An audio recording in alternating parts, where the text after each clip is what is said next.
Hey guys, thanks for clicking up the video. Guys, so இந்த video வந்து நான் 3 split பண்ணுறேன். ஓகே, ஃபஸ்ட்டு வந்து ஸ்டாக் நம்மளோட எக்ஸாஸ்ட்டு விசஸ் வந்து ஆஃப்டர் மார்க்கெட் எக்ஸாஸ்ட். செகண்ட் வந்து நம்ம அதை ரீப்ளேஸ் பண்ணலாமா, அப்படி பண்ணால் என்னென்ன எஃபெக்ட்ஸ் வரும். தேர்ட் வந்து பர்ஃபார்மன்ஸ் பேக்கேஜ். ஓகே, இப்போ இந்த மூணு பற்றியுமே வந்து இந்த வீடியோவில் வந்து நம்ம டீட்டெயிலாக பார்க்கலாம்.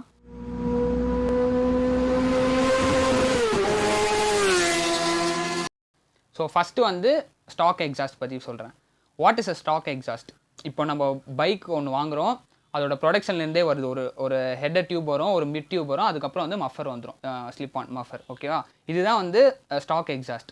ஸோ இதை வந்து மாற்றுவாங்க, ஆஃப்டர் மார்க்கெட்டில் மாற்றுவாங்க. நிறைய பேர் நாய்ஸ்க்காக மாற்றுவாங்க, சில பேர் வந்து பர்ஃபார்மன்ஸ்க்காக மாற்றுவாங்க. ஸோ இப்படி மாற்றுறது தான் வந்து ஆஃப்டர் மார்க்கெட் எக்ஸாஸ்ட்னு சொல்லுவாங்க. ஸோ இந்த ரெண்டுத்துக்கும் என்ன டிஃப்ரென்ஸ் பற்றி நான் சொல்கிறேன். ஸோ இப்போ இந்த ரெண்டுத்துக்குமே வந்து என்ன டிஃப்ரென்ஸ் வரும்னு பார்த்தீங்கன்னா, நம்ம ஸ்டாக் எக்ஸாஸ்ட்டில் வந்து கேட்டலிட்டிக் கன்வெர்ட்டர்ஸ், கலெக்டர்ஸ், அதுக்கப்புறம் வந்து இன்னும் கொஞ்சம் இந்த மாதிரி காம்பனன்ட்ஸ்லாம் இருக்கும். அதுக்கப்புறம் வந்து நம்மளோட இது ஸ்லிப் ஆனுக்கு போகும் லாஸ்ட்டாக. ஆனால் இந்த ஆஃப்டர் மார்க்கெட் எக்ஸாஸ்ட்டில் வந்து எதுவுமே இருக்காது. ஜஸ்ட் அந்த டியூப் வந்து ஸ்ட்ரெயிட்டாக நம்மளோட அந்த ஸ்லிப் ஆனுக்கு போயிடும். நடுவில் இந்த கேட்டலிட்டிக் கன்வெர்ட்டர்ஸ், அதுக்கப்புறம் இந்த O2 சென்சார்ஸ், இந்த மாதிரிலாம் எதுவுமே இருக்காது. ஸோ இதுதான் வந்து மெயின் டிஃப்ரென்ஸ். ஸோ இது எப்படி ஒர்க் ஆகுதுன்னா, நம்ம நார்மல் எக்ஸாஸ்ட்டு ஆல்ரெடி வந்து O2 sensor and catalytic converters பற்றி நான் வீடியோ போட்டிருக்கேன், கார்ட் தரேன், செக் பண்ணி பார்த்துக்கோங்க. இருந்தாலும் இப்போ நான் சிம்பிளாக சொல்கிறேன். நம்ம கேட்டலிட்டிக் கன்வெர்ட்டரோட வேலை வந்து பார்த்திங்கன்னா, அந்த அமௌண்ட் ஆஃப் NOx இருக்குல்ல, நைட்ரோஜன் ஆக்சைடு உள்ள, அதெல்லாம் வந்து சென்ஸ் பண்ணும். நெக்ஸ்ட்டு வந்து பார்த்திங்கன்னா, உள்ளே எவ்வளோ ஏர் போகுது இன்ஜின் உள்ள, அதை வந்து சென்ஸ் பண்ணிவிட்டு நம்ம ECUக்கு சொல்லும். ஸோ அதுக்கேற்ற மாதிரி ஃபியூலிங் பண்ணும். ஃபியூல் இன்ஜெக்ஷன் வழியாக வந்து இன்ஜின்குள்ளே ஃபியூலிங் பண்ணோம். ஸோ இந்த ப்ராசஸ் வந்து கண்டினியூ ஆகிட்டே இருக்கும். இது வந்து இப்போது நம்ம ஆஃப்டர் மார்க்கெட் எக்ஸாஸ்ட் போட்டோன்னா இதெல்லாம் வந்து எதுவுமே இருக்காது. ஜஸ்ட்டு இன்ஜினில் கம்பஷன் நடக்கும், ஸ்ட்ரெயிட்டாக வந்துடும். ஸோ நான் என்ன சொல்ல வரேன்னா, அந்த பைப் வந்து ஃப்ரீயாக இருக்கும், சீக்கிரமாக வந்து ஏர் வந்து வெளியே போயிடும்.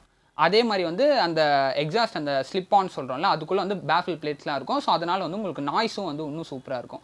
ஸோ இதுதான் வந்து இருக்கிறதுலே வந்து மேஜர் டிஃப்ரென்ஸ்.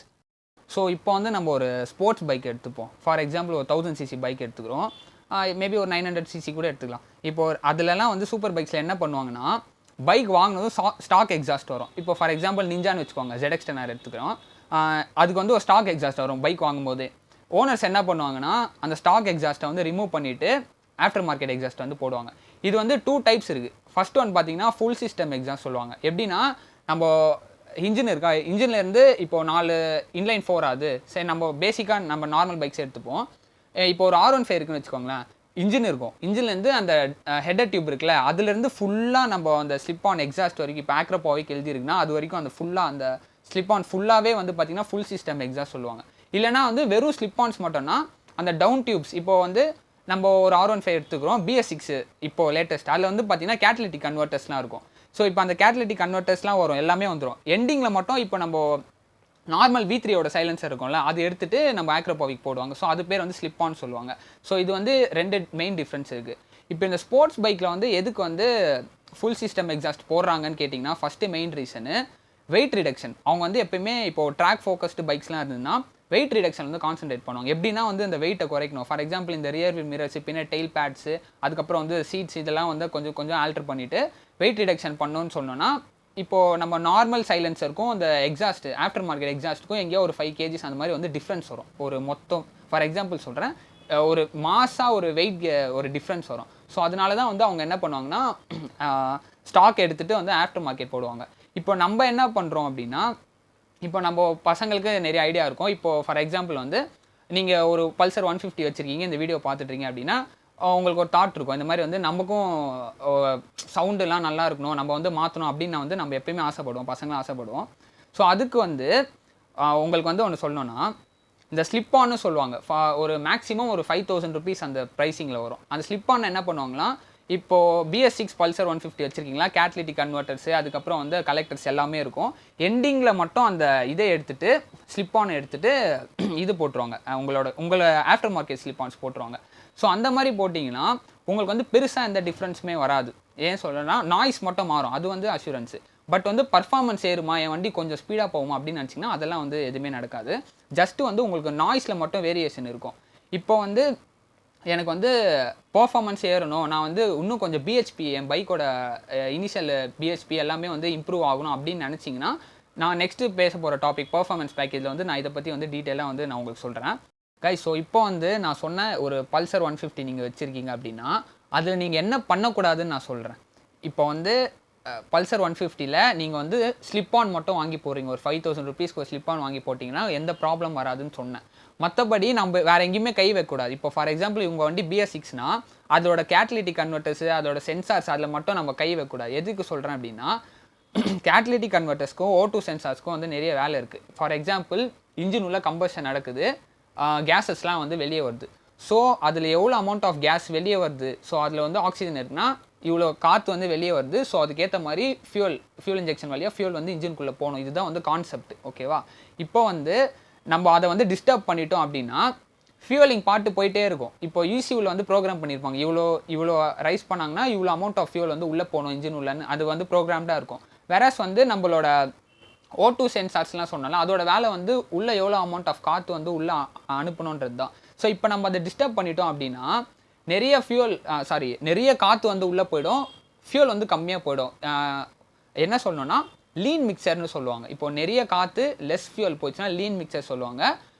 நிறைய ஃபியூலு லெஸ் காற்று அப்படின்னா அது வந்து ரிச் மிக்சர் அப்படின்னு சொல்லுவாங்க. ஓகேவா? இப்போ வந்து லீன் மிக்சராக மாறிடும். லீன் மிக்சராக மாறிடுச்சுன்னா நிறைய காற்று உள்ள போகுது, அதே அமௌண்ட் ஆஃப் ஃபியூல் உள்ள போகுது, இவ்வளோ காற்று உள்ள போகுது, இவ்வளோ அமௌண்ட் ஆஃப் ஃபியூல் உள்ள போகுது. ஸோ அப்போ என்ன ஆகும்னா லீன் மிக்சர் ஆகிடுச்சுன்னா இன்ஜின் வந்து பயங்கரமாக சூடாகும். நிறைய ஹீட்டிங் இஷ்யூஸ்லாம் வந்து உங்கள் பைக்கில் வந்து நீங்கள் ஃபேஸ் பண்ணுவீங்க. ஸோ அதனால் வந்து ஒரு ஜென்ரல் அட்வைஸ் என்னன்னு கேட்டிங்கன்னா, ஸ்லிப்-ஆன்ஸ் மட்டும் வாங்கி போட்டுக்கோங்க நாய்ஸ்க்காக. மற்றபடி பர்ஃபார்மன்ஸ் பேக்கேஜ் பற்றி நான் இப்போ சொல்கிறேன். ஸோ இப்போ வந்து பர்ஃபார்மன்ஸ் பேக்கேஜ் பற்றி பார்க்க போகிறோம். ஜென்ரலாக பேசிக்காக சொல்கிறேன். நம்ம ரோடில் வந்து இப்போது ஒரு R15 பார்க்குறோம், BS6 வெர்ஷன் 3 R15 பார்க்குறோம். ட்ராக்கில் அவங்க யூஸ் பண்ணுற BS6 சேம் வெர்ஷன் 3 R15 நம்ம பார்க்குறோம். ரெண்டுமே வந்து பார்த்தீங்கன்னா எக்ஸ்ட்ரீம் டைமென்ஷன்ஸ். ஏன்னா இது வேறு அது வேறு. ஆனால் உள்ளே வந்து அவ்வளோ வந்து ஒர்க்கு நடந்திருக்கும் இன்ஜினில், அப்புறம் எக்ஸாஸ்டில், இந்த மாதிரிலாம் நிறைய சேஞ்சஸ். ஐ மீன் அந்த லைட்டாக அந்த ஹேண்டில் பார்ஸில் இதெல்லாம் வந்து. ஸோ இதை பற்றி நம்ம பேசுகிறோம்ல. நான் என்ன சொல்ல வரேன்னா, இந்த ரெண்டுமே வந்து வேறு எதுக்குன்னு கேட்டிங்கன்னா, இப்போ ஃபார் எக்ஸாம்பிள் வந்து இப்போது உங்களோட R15ல் நீங்கள் வந்து ஸ்லிப்-ஆன்ஸ்க்கு பதிலாக ஃபுல் சிஸ்டம் ஆக்ரோபோவிக் எக்ஸாஸ்ட் போகிறீங்கன்னு வச்சுக்கோங்களேன். அரௌண்ட் ஒரு எனக்கு சரியாக ப்ரைஸிங் தெரில, ஃபார் சூப்பர் பைக்ஸ் வந்து அரௌண்ட் ஒரு 1.5 lakhs வரும், 1.5 லட்ச ரூபா வரும்னு நினைக்கிறேன். இப்போ வந்து நம்ம ஒரு R15க்கு ஃபுல் சிஸ்டம் ஆக்ரோபோவிக் போடுறோம், ஆஃப்டர் மார்க்கெட் எக்ஸாஸ்ட் வந்து போடுறோன்னா, அப்போயும் என்ன ப்ராசஸ்னால், இன்ஜின் வந்து இப்போ ரெவ் பண்ணுறீங்கன்னா நிறைய காற்று உள்ளே போவோம், லீன் மிக்சராக ஃபார்ம் ஆகும். ஆனால் வந்து பவர் உங்களுக்கு கிடைக்கும். ஸோ வந்து லீன் மிக்சராக வந்து இருக்கக்கூடாது. எப்பயுமே வந்து ரேஷியோ கரெக்டாக இருக்கணும். இவ்வளோ ஏர்னா இவ்வளோ ஃபியூல் வந்து உள்ளே போகணும். ஸோ அதுக்கு என்ன பண்ணுவாங்க அப்படின்னு கேட்டிங்கன்னா, ECU டியூனிங் பண்ணுவாங்க. ஓகேவா? ECU டியூனிங் எப்படின்னா, ECUனா பெருசாக ஒன்றும் இல்லை, ஜஸ்ட்டு அது வந்து ஒரு ப்ரோக்ராம்டு சிப் மாதிரி. இந்த அமௌண்ட் ஆஃப் ஃபியூல் உள்ளே போகணும், இந்த அமௌண்ட் ஆஃப் ஏர் வந்து உள்ளே போகணும்னு சொல்லுவாங்க.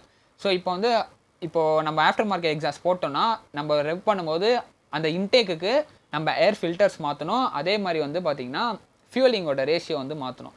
இப்போ நம்ம ஸ்டாக்காக வந்து ஒரு ஏர் ஃபில்டர் இருக்கும் நம்ம எல்லா பைக்ஸுமே. ஸோ அதை எடுத்துகிட்டு ஆஃப்டர் மார்க்கெட் ஏர் ஃபில்டர்ஸ் வந்து உங்களுக்கு போடுவாங்க. அது போட்டிங்கன்னா இன்டேக்கு நிறைய காற்று உள்ளே போகும். ஸோ கம்பஷன் சீக்கிரமாக நடக்கும். அதுக்கேற்ற மாதிரி நம்ம ஃபியூலிங் கரெக்டாக, இப்போ இந்த காற்றுக்கு இந்த ஃபியூல் வந்து நம்ம உள்ளே அனுப்பணும், இல்லைனா தப்பு நடந்துடும். ஒன்று ரிச் மிக்சராக மாற சான்ஸ் இருக்குது, இல்லை லீன் மிக்சராக மாற சான்ஸ் இருக்குது. ஸோ வந்து ரெண்டுத்தையுமே வந்து ஈக்குவலைஸ் பண்ணி கரெக்டாக நம்ம வந்து பண்ணோம். ஸோ அந்த கேஸில் என்ன பண்ணுவாங்கன்னா, ECUவில் வந்து ஃபியூலிங் ரேஷியோஸ் வந்து மாற்றுவாங்க. இந்த அமௌண்ட் ஆஃப் ஃபியூல் உள்ளே போகணும், இந்த அமௌண்ட் ஆஃப் ஏர் உள்ளே போகணும். அப்போ வந்து உங்களோட R15 இப்போ நம்ம ஸ்டாக்கில் இருக்கிறதுக்கும் நம்ம ஒரு ப்ரோ R15க்கும் வந்து நிறைய டிஃப்ரென்ஸ் வரும். BHP வந்து இன்க்ரீஸ் ஆகும், டார்க் வந்து இன்க்ரீஸ் ஆகும். ஸோ இதெல்லாம் தான் சேஞ்சஸ்.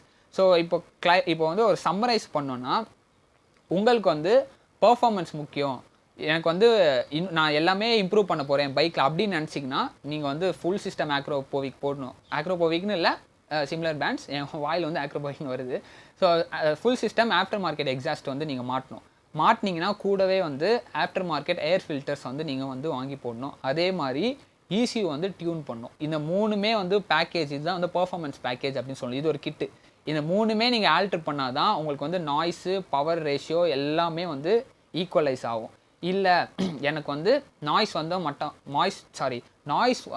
மட்டும் போதும் அப்படின்னு வந்து நீங்கள் நினச்சிங்க அப்படின்னா, நீங்கள் ஜஸ்ட்டு ஸ்லிப்-ஆன்ஸ் உங்களோட இப்போ பல்சர் 150 சொல்லியிருப்பேன், அது நார்மல் இருக்குது, அதை அப்படியே எடுத்துகிட்டு நம்ம வந்து ஆஃப்டர் மார்க்கெட் ஸ்லிப்-ஆன்ஸ் வந்து ஆட் பண்ண போகிறோம். அந்த இடத்துல ஆட் பண்ணிவிட்டு நம்ம கவுச் பண்ணிட்டோம் அப்படின்னா வந்துட்டு உங்களுக்கு வந்து நாய்ஸ் வந்து சூப்பராக இருக்கும். மற்றபடி உங்களுக்கு வந்து பர்ஃபார்மன்ஸில் எந்த இம்ப்ரூவ்மெண்ட்டும் இருக்காது. அதே மாதிரி வந்து மைலேஜில் கொஞ்சம் லேக் லைட்டாக இருக்கும், ரொம்பவும் கிடையாது. Lean mixture rich mixture ratio அளவுக்கு வந்து ப்ராப்ளம்ஸ் வந்து அவ்வளோலாம் வராது. லைட்டாக ஒரு 2 கிலோமீட்டர்ஸ் கம்மியாக தரலாம், அந்த மாதிரி லைட்டாக லேக் வரும். அதே மாதிரி ஆல்ரெடி சொன்ன மாதிரி கேட்டலிட்டிக் கன்வெர்ட்டர்ஸ் அந்த டவுன் டியூப் ஹெட்லேருந்து அந்த இதை மட்டும் நீங்கள் எப்பயுமே வந்து டிஸ்டர்ப் பண்ணக்கூடாது. ஜஸ்ட்டு ஸ்லிப்-ஆன்ஸ் மட்டும் வாங்கி போகிறதுன்றது ரொம்பவே ஒரு நல்ல விஷயம். கைஸ், ஸோ ஃபைனலாக நான் வந்து சம்மரைஸ் பண்ணுறேன். Stock exhaust, after market exhaust. Stock எக்ஸாஸ்ட்டில் வந்து நிறைய காம்பனன்ட்ஸ்லாம் வந்து காம்ப்ளெக்ஸாக இருக்கும். வேறஸ் ஆஃப்டர் மார்க்கெட் எக்ஸாஸ்ட்டில் எதுவுமே இருக்காது. ஜஸ்ட் டியூப் வந்து இட்ஸ் அ ஃப்ரீ டியூப், ஸ்ட்ரெயிட்டாக வந்து ஸ்லிப்-ஆனுக்கு வந்து போயிடும். இது ஒன்று. நெக்ஸ்ட்டு வந்து வெயிட் ரிடக்ஷன் ஃபோக்கஸ்டாக வந்து பண்ணுவாங்க. இப்போ இதுக்கும் வந்து ஆல்மோஸ்ட் ஒரு நிறைய கேஜிஸ் வந்து டிஃப்ரென்ஸ் வரும். மெயினாக இந்த ட்ராக் ரைடர்ஸ் வந்து அதுக்காக தான் வந்து ஸ்டாக் எடுத்துகிட்டு வந்து ஆஃப்டர் மார்க்கெட் போடுவாங்க. அதுக்கப்புறம் நான் சொன்ன அந்த பர்ஃபார்மன்ஸ் பேக்கேஜ் எல்லாமே ஆல்டர் பண்ணுவாங்க, நிறைய வேரியேஷன்ஸ் காமிப்பாங்க in order to increase the BHP and torque for the track பர்பஸ்க்கு. ஓகேவா? இப்போ நம்ம பசங்கக்கிட்ட நார்மலாக வருவோம். நம்ம வந்து நாய்ஸ் தான் நமக்கு முக்கியம் எப்பயுமே. அதே மாதிரி இந்த சைலன்சர் இருக்குல்ல, நம்ம அந்த ஸ்லிப்-ஆன்ஸ் அதுக்குள்ளே பார்த்தீங்கன்னா டிபி கில்லர்னு ஒன்று இருக்கும். நான் உங்களுக்கு வந்து ஃபோட்டோ காமிக்கிறேன், இப்போ கீழே வரும். அந்த டிபி கில்லர் மீனிங் என்ன, டெசிபல் சொல்லுவாங்க. டிபினா ஜஸ்ட் வந்து இப்போ நம்ம ஒரு நார்மல் ஹியூமன் பீயிங் இருக்காங்கன்னா அவங்க ஒரு நாய்ஸ் கேட்குறாங்கன்னு வச்சுக்கோங்க, நாய்ஸு சவுண்டை கேட்கணும். அதை வந்து எப்படி மெஷர் பண்ணுவாங்க, டிபி இந்த யூனிட்டில் தான் நம்ம காதில் கேட்குறத டிபின்ற யூனிட் வந்து மெஷர் பண்ணுவாங்க. இப்போது நம்ம வந்து ஆஃப்டர் மார்க்கெட் எக்ஸாஸ்ட் வந்து நம்ம போடுறோம். ஃபார் எக்ஸாம்பிள் ஒரு எஸ்சி ப்ராஜெக்ட் வாங்கி போடுறோன்னா ஆஃப்டர் மார்க்கெட் எக்ஸாஸ்டோட சவுண்டே வந்து ரொம்ப ஓவராக இருக்கும். ஒரு 5K நம்ம பர்ச்சேஸ் பண்ணாலே நார்மலாக ஒரு பல்சர் 150 180 அந்த மாதிரி ஏதோ ஒரு பைக்ஸ் நம்ம போட்டாலே சவுண்டு வந்து ஓவராக இருக்கும். அப்பயும் நம்ம பசங்க என்ன பண்ணுவாங்கன்னா டிபி கில்லர் வந்து எடுத்துட்டா இன்னும் டபுள் மடங்கு சவுண்ட் வரும். போலீஸ்லாம் வந்து கூட பிடிக்க வந்து நிறைய சான்சஸ் இருக்குது. ஸோ அதை தப்பு பண்ணாதீங்க. டிபி கில்லர் வந்து எப்பவுமே போடுங்க. எதுக்குன்னா டிபி கில்லர் எடுத்துகிட்டு நீங்கள் ரைஸ் பண்ணுறதுக்கும் டிபி கில்லர் உள்ளே வச்சு ரைஸ் பண்ணுறதுக்கும் நிறைய டிஃப்ரென்ஸ் வரும். ஒரு மாதிரி வந்து லவுட்னஸ் பயங்கரமாக. எப்படின்னா இப்போ நான் இங்கே நின்றுட்டு இருக்கேன், ஒருத்தர் வந்து டிபி கில்லர் எடுத்துகிட்டு சர்ன்னு எனக்கு கிராஸ் பண்ணுறேன், எனக்கு ஹார்ட்டில் அடிக்கும் அந்த சவுண்டு. அந்த அளவுக்கு வந்து ரொம்ப ஒரு ஹைலி ஒரு இதுவான ஒரு சவுண்ட் அது. ஸோ அந்த தப்பை மட்டும் பண்ணாதீங்க. டிபி கில்லர் வந்து எப்பயுமே உள்ளே வச்சு வைங்க. கைஸ், ஸோ இப்போது லாஸ்ட்டாக வந்து நம்ம எல்லாருக்குமே வந்து ஒரு டவுட் இருக்கும். இந்த மாதிரி வந்து போலீஸ் வந்து இந்த மாதிரி பிடிப்பாங்களா, எதாவது கேட்பாங்களா அப்படின்னா, மேக்ஸிமம் வந்து நீங்கள் எக்ஸாஸ்ட்டு ஆஃப்டர் மார்க்கெட் செலக்ட் பண்ணும்போது கொஞ்சம் டிபி வந்து கம்மியாக இருக்க மாதிரி, எப்படின்னா கொஞ்சம் கேட்கறதுக்கும் சவுண்ட் நல்லா இருக்கணும், ரொம்ப மற்றவங்களுக்கு இரிட்டேஷனாக இல்லாத மாதிரி இருந்ததுன்னா அது வந்து கொஞ்சம் நல்லது. அதே மாதிரி வந்து இப்போது ஒரு சூப்பர் பைக்குக்கு ஒருத்தர் வந்து ஆஃப்டர் மார்க்கெட் எக்ஸாஸ்ட் வாங்குறாருன்னு வச்சுக்கோங்களேன், ஒரு 1.5 lakhs கொடுத்து வாங்குறாருன்னா அதுக்கு வந்து தனியாக டாக்குமெண்ட்ஸு லைசன்ஸ் எல்லாமே கொடுப்பாங்க. அப்போ தான் வந்து அது ஏன்னா அவ்வளோ அமௌண்ட் கொடுத்து நம்ம வாங்குறதுக்கும் அது வந்து கொஞ்சம் ஈக்குவலைஸ் பண்ணும். அது மாதிரி வந்து இப்போ சப்போஸ் நம்ம காப்ஸ் எங்கே நம்மளை பிடிச்சா கூட அந்த இதெல்லாம் வந்து காமிப்பாங்க. இந்த மாதிரி வந்து டாக்குமெண்ட்ஸ்லாம் இருக்குது, ஃபைல்ஸ்லாம் எல்லாமே கரெக்டாக இருக்குது அப்படின்னு காமிப்பாங்க. ஸோ நமக்கு வந்து அதெல்லாம் கிடையாது. ஜஸ்ட் நம்ம போய் வாங்குகிறோம், ஸ்லிப்-ஆன்ஸ் மாட்டுறோம். ஸோ அந்த வகையில் வந்து பப்ளிக்கு கொஞ்சம் டிஸ்டர்பன்ஸாக இல்லாமல், ஏன்னா வந்து இப்போ ஒரு டியூக் இருக்குதுன்னு வச்சுக்கோங்களேன், டியூக் வந்து நம்மளை கிராஸ் ஆகுதுன்னா அந்த சவுண்டு வந்து செம்மையாக இருக்கும் கேட்குறதுக்கு. ஏன்னா அது வந்து அதோட ஸ்டாக், அது வந்து எதுவுமே பண்ண முடியாது, அது இயல்பே அப்படி தான், அது வரும்போதே அப்படி தான் வரும்.